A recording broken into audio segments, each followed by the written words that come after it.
پیر صاحب کی بارگاہ میں ایک سوال ہے، اگر بغیر نیت کے صدقہ کر دیا جائے یا بھول گئے ہم نیت کرنا اور ہم نے صدقہ کر دیا، جیسے کہ ہم کہیں مسجد میں چندہ دیتے ہیں یا کوئی صدقہ کرتے ہیں، تو ایسی صورت میں کیا ہمیں صدقے کا ثواب ملے گا؟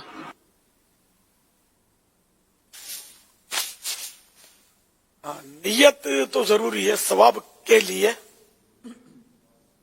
اعلیٰ حضرت رحمۃ اللہ علیہ نے اس کی بڑی پیاری مثال دی ہے کہ کسی شخص نے گزرتے ہوئے کسی کو کچھ رقم دے دی اور چلا گیا، نیت کچھ بھی نہیں کی، تو اس کو ثواب نہیں ملے گا، تو اس کی رقم چلی گئی کسی کے پاس۔ اب اگر وہ کوئی غریب تھا، مسکین تھا، اس کو اگر صدقے کی نیت سے، خیرات کی نیت سے دیتا تو ثواب ملتا۔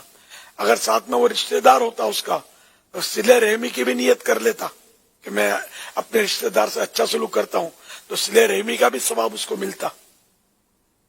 یہ دو مثالیں، یہ دو نیتوں کا اس میں تذکرہ فتوے میں اعلیٰ حضرت کے۔ تو بہرحال یہ کہ نیت کرنی ہے۔ بخاری شریف کی سب سے پہلی حدیث میں ہے کہ انما الاعمال بالنیات، اعمال کا دار و مدار نیتوں پر ہے۔ کام ایک ہی ہوتا ہے، کبھی وہ ثواب کا بن جاتا ہے، کبھی گناہ کا بن جاتا ہے، نیت پر ہے۔ مثال کے طور پر اسی طرح کسی کو رقم دی اور نیت یہ کی کہ اس کو میں اللہ کی رضا کے لیے دے رہا ہوں یا تحفہ دے رہا ہوں اس کو، واقعی ہو بھی وہ تحفہ کا محل ہو، تو یہ ثواب کا کام ہوا۔ اب کچھ نیت نہیں کی تو ثواب ملا نہ گناہ ملا، کچھ نہیں ملا۔ اور اگر بری نیت سے دی کہ کوئی، یعنی کہ جیسے رشوت دی جاتی ہے، رشوت کو بھی تحفہ ہی بولتے ہیں آج کل، چائے پانی بولتے ہیں، مٹھائی بولتے ہیں۔ تو اب کسی سے کام نکلوانا تھا کسی افسر سے اور تحفہ کہہ کر اس کو دیا، لیکن حقیقت میں تو وہ رشوت ہے نا، جبکہ یہ قرائن موجود ہیں کہ اسے تو کام نکلوانا ہے۔ تو یہ نیت اس کی اندرونی تو یہی ہے کہ اس سے ترکیب بن جائے گی تو میرا کام کروا لوں گا میں اس سے۔ تو اب یہ کہ یہاں مطلب تحفے کی نیت نہیں بنے گی، ثواب نہیں ملے گا، رشوت ہی کی نیت ہے جو قرینہ موجود ہے۔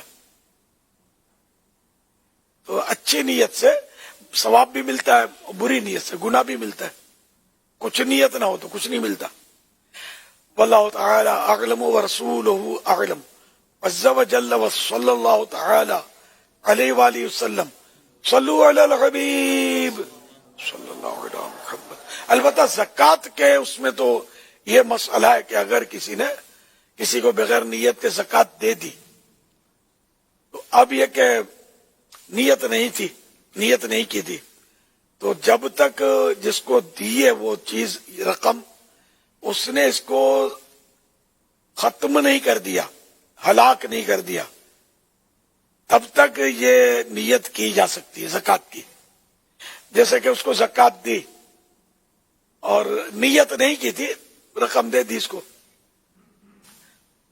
تو اب وہ رقم جو ہے اس نے کسی اور کو گفٹ کر دی، مثال کے طور پہ، یا کچھ خرچ کر دی اور کھا پی گیا، یا کسی صورت میں اس نے خرچ کر دیا اس کو، اب وہ اس کے پاس نہیں رہی، یعنی اس کی ملک سے نکل گئی، ہلاک ہو گئی، ختم ہو گئی، کسی طرح بھی اس نے اس کو یوز کر دیا نا، اس طرح کے وہ ہلاک ہو گئی، ختم ہو گئی، تو اب نیت نہیں ہو سکتی، نیت اس سے پہلے ہو سکتی تھی اس کے ہلاک سے۔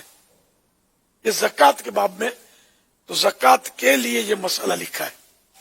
واللہ تعالی اعلم ورسولہ اعلم عز وجل وصلی اللہ تعالی علیہ وآلہ وسلم صلو علی الحبیب صلی اللہ تعالی علی محمد۔